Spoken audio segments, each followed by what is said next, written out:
কি বুঝাই দিবেন আল্লাহকে, কি বুঝাই দিবেন রাসূলুল্লাহ সাল্লাল্লাহু আলাইহি সাল্লাম? নবীজি কিছুই জিজ্ঞেস করবে না? কি মনে করেন আপনারা এমনি সবাই সুপারিশ করবে মানে কি কিছুই জিজ্ঞাইতো না?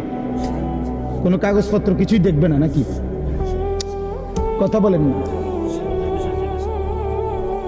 তো। তাইলে রাসূলুল্লাহ সাল্লাল্লাহু আলাইহি সাল্লাম সুপারিশ করবে মানে কি?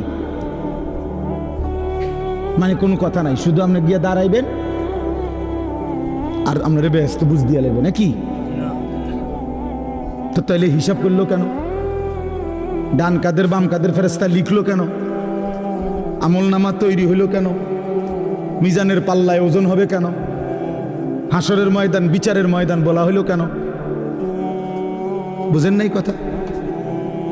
তো এজন্য এটা অনুভব করা উচিত।